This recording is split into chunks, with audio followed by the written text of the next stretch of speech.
Olá, povo de Deus, a paz do Senhor primeiramente a todos. Quero estar aqui justificando um pouco da minha ausência, devido a essas correrias. Eu não tenho gravado os capítulos. Eu geralmente tenho gravado sempre um capítulo por vez. E hoje eu vou ler o capítulo 7 do livro do reverendo Gaidutt, o qual eu estou lendo. Eu estava aqui também dando uma apreciada nesse livro também, que é muito bom. Eu não li completamente, e agora iniciei uma leitura muito boa, embora o autor Hernandes Dias Lopes é muito prolixo, ou seja, ele rodeia muito para poder chegar a uma determinada coesão.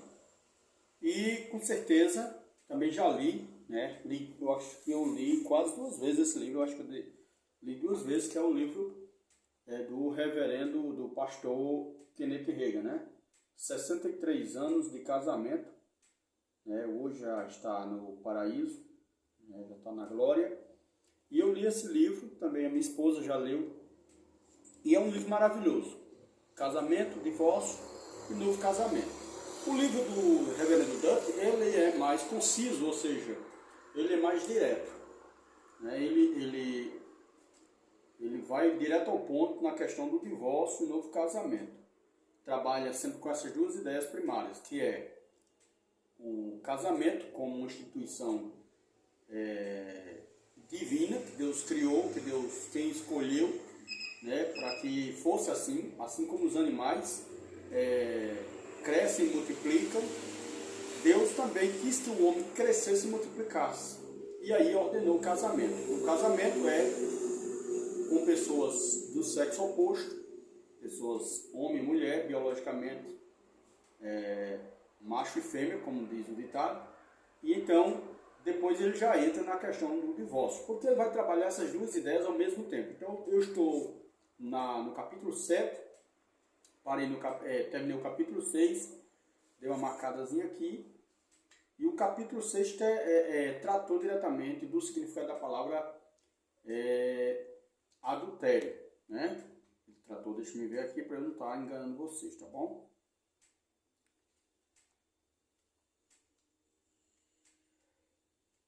O significado do termo, o significado de adultério.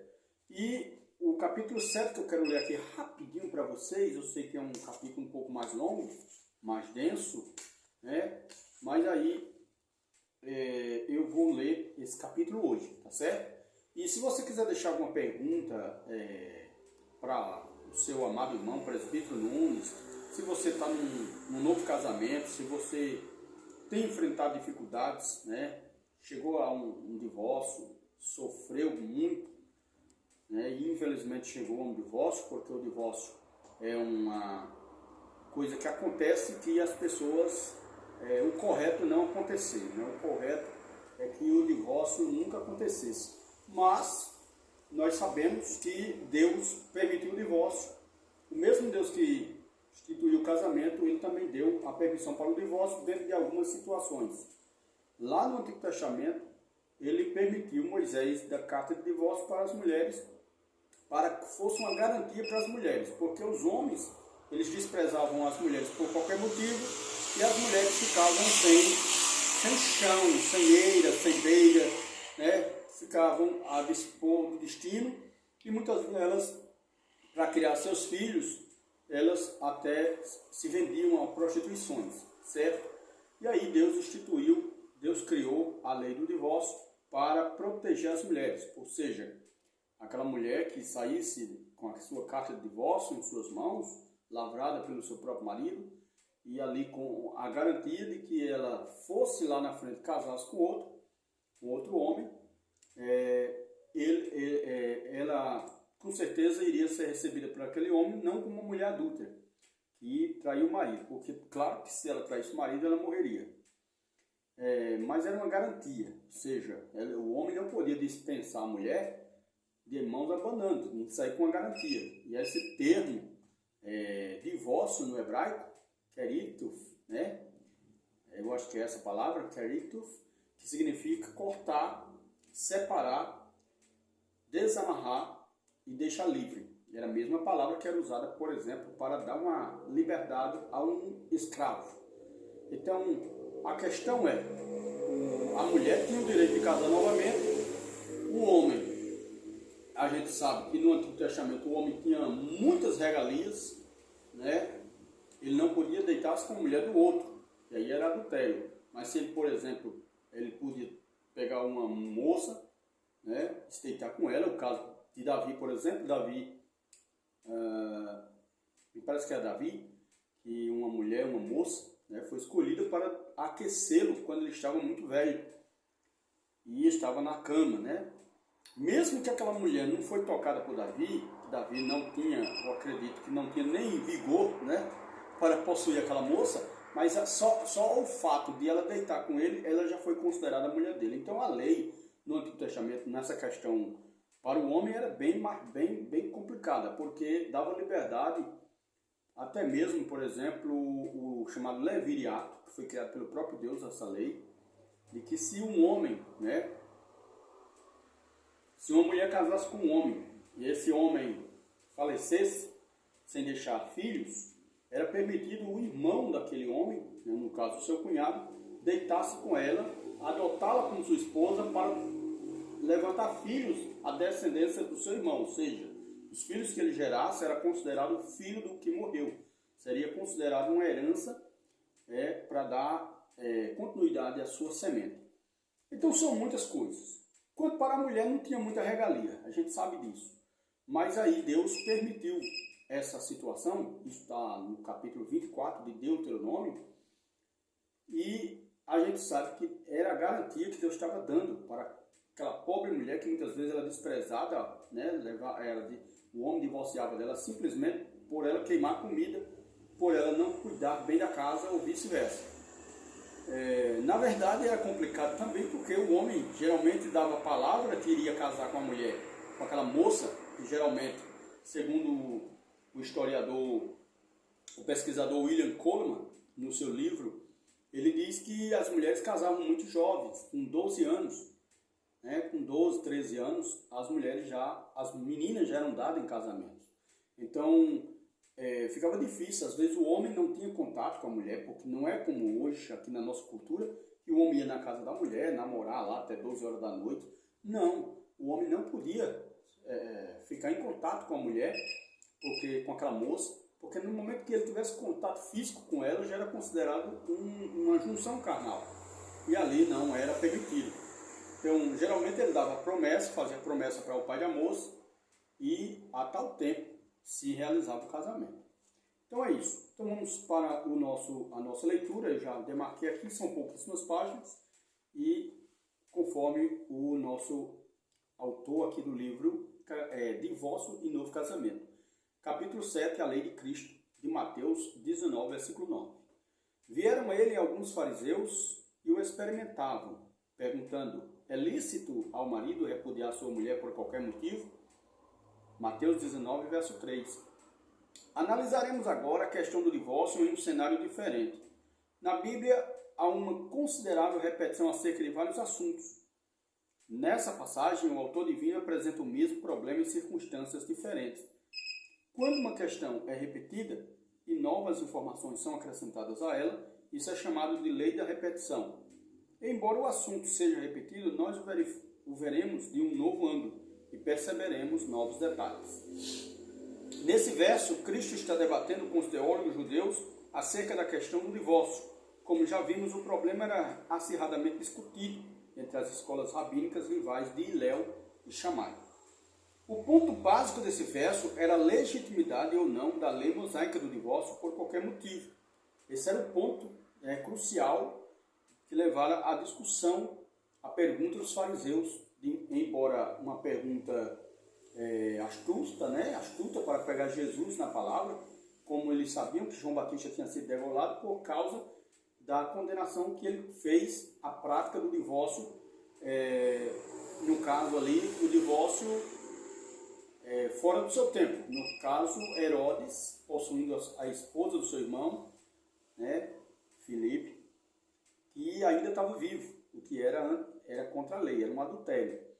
A lei permitia até mesmo que ele possuísse aquela mulher do seu irmão, porém, quando ele tivesse morto. E se não tivesse deixado filho, tem mais essa também. Né? Mas ali foi realmente um adultério escancarado, no qual o profeta de Deus, João Batista, condenou e foi degolado. Então, diz, o ponto básico desse verso era a legitimidade ou não da lei mosaica do divórcio por qualquer motivo. Esses sábios judeus eram homens capazes e inteligentes. Queriam saber se era lícito para um judeu divorciar-se de sua esposa por qualquer motivo, pelos motivos triviais que o famoso Rabi Hillel apresentara.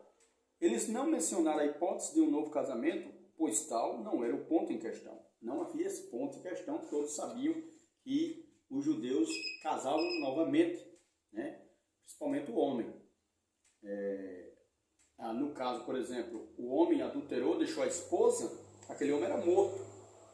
Né? E aí, legalmente, a mulher geralmente casava-se novamente. Não há dúvida a esse respeito. Ele era permitido tanto por Hillel como por Shammai. Conservemos em mente que o ponto que estamos considerando nessa passagem é a legitimidade da regulamentação do divórcio feita por Moisés.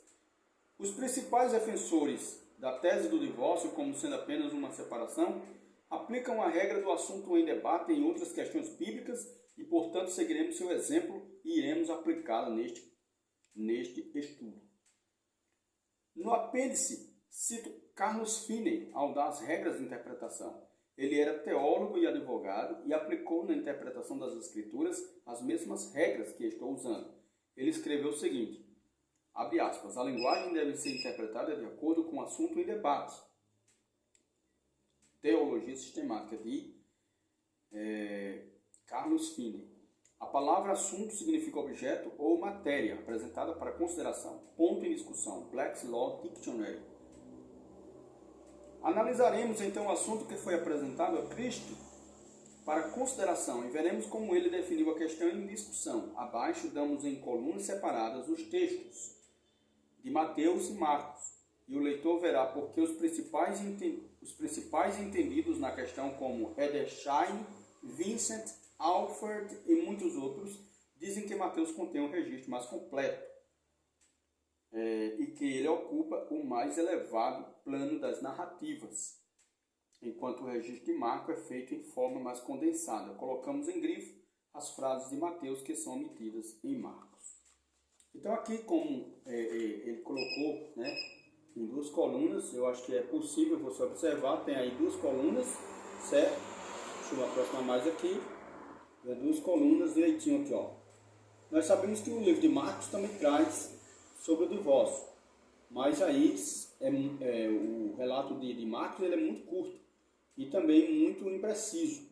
Já o relato de Mateus 19 ele é um relato mais completo. Então vamos lá, Mateus 19 diz assim, no versículo 3 em diante: vieram a ele alguns fariseus e o experimentavam, perguntando, é lícito ao marido repudiar sua mulher por qualquer motivo?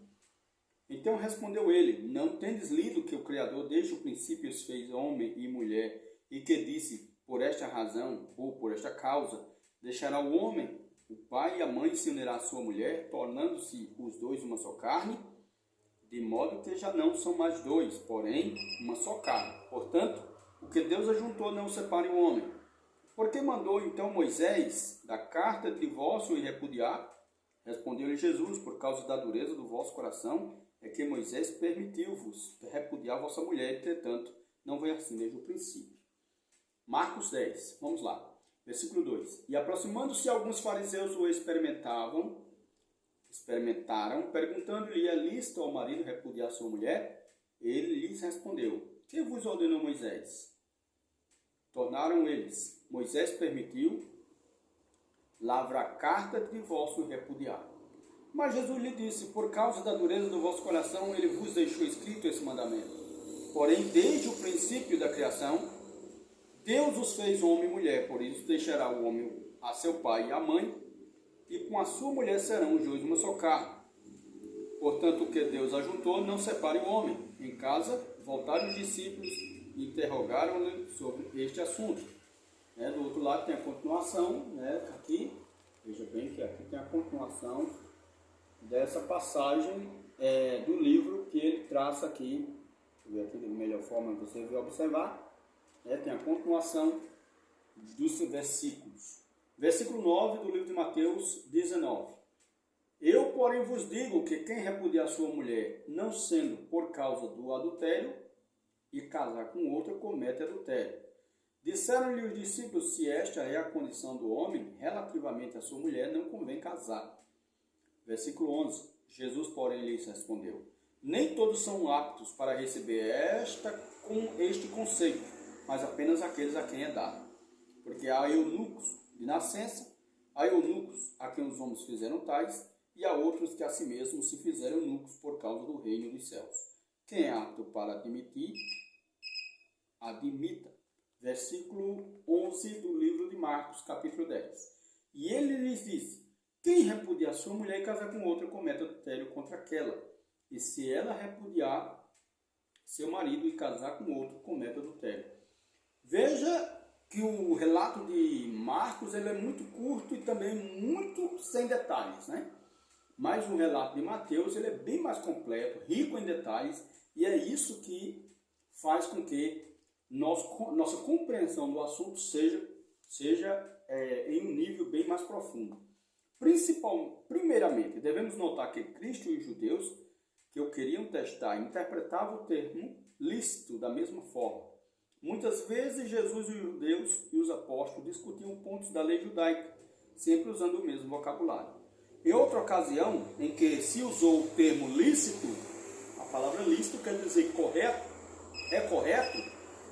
quando diz assim, é lícito repudiar a mulher por qualquer motivo, ou diz, é correto repudiar a mulher por qualquer motivo, ou o homem, ou a mulher repudiar o homem por qualquer motivo, vice-versa, né? Porque o texto de Marcos deixa isso claro, deixa essa passagem clara, né? Porque ela diz, e se ela repudiar seu marido, no versículo 12.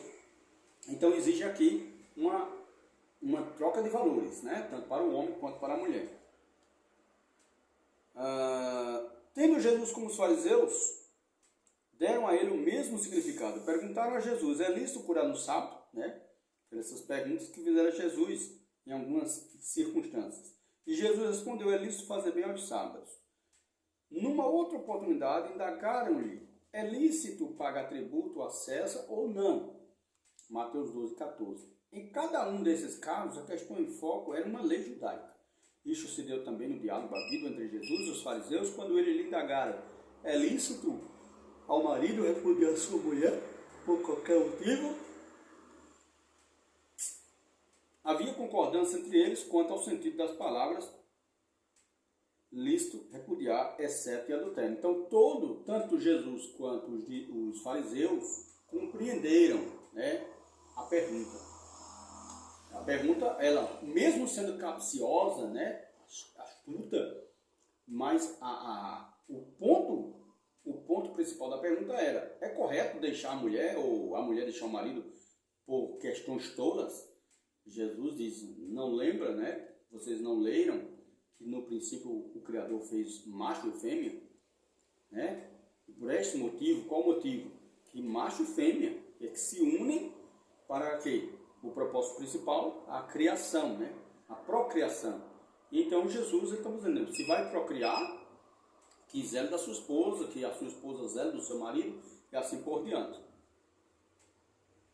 Em cada um desses casos, a questão em foco era uma lei judaica. Deixa-me ver aqui. Havia concordância entre eles quanto ao sentido das palavras lícito, repudiar, exceto e adultério.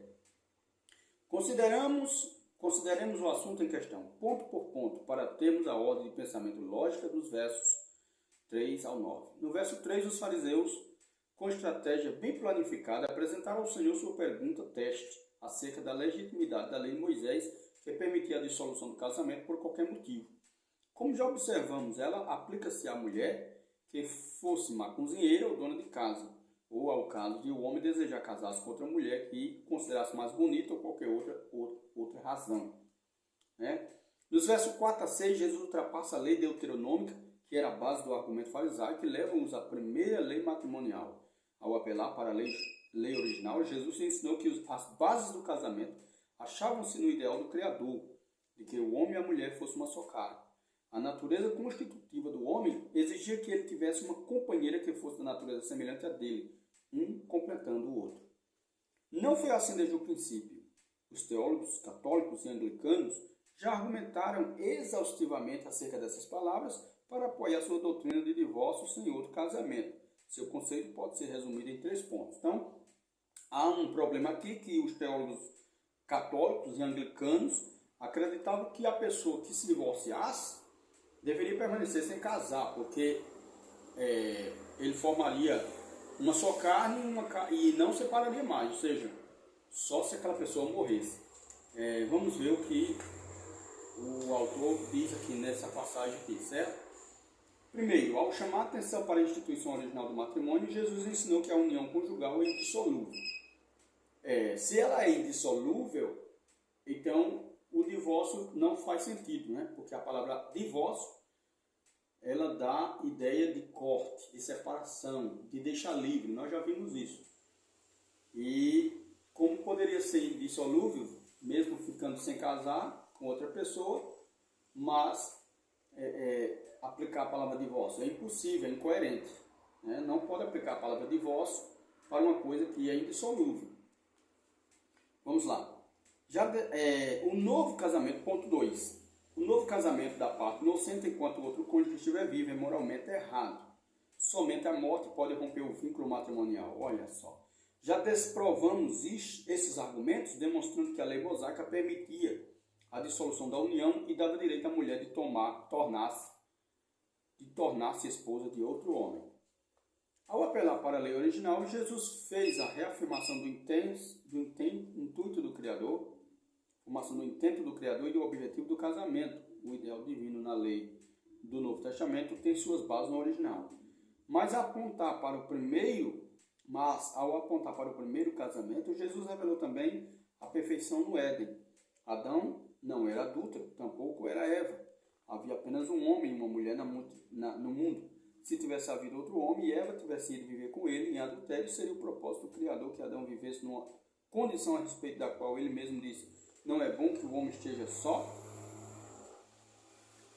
Nos versos 4 a 6, não está em vista o divórcio por adultério. Este só entra em cena depois do versículo 9. O Messias determinou que aquilo que Deus ajuntou, os judeus não deveriam separar. Este termo, separar, prova que Jesus fala do divórcio como tendo o efeito de dissolução. Separar significa cortar, seccionar, romper. O divórcio deuteronômico era um rompimento do vínculo matrimonial e Cristo reconheceu como tal. Separar não significa absolutamente separação de corpos e bens.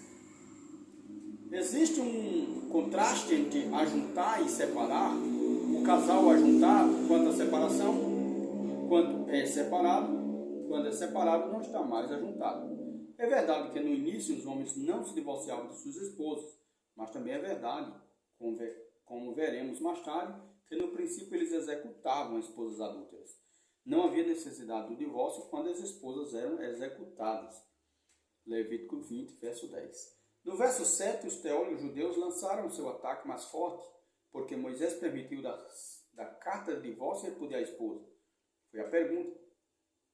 O precedente mosaico era a dissolução do matrimônio com a permissão de um novo casamento. E Jesus concordou com isso, mas disse que tal fora concedido por causa da dureza do coração dos homens. Deixa eu beber uma aguinha aqui para ajudar aqui na...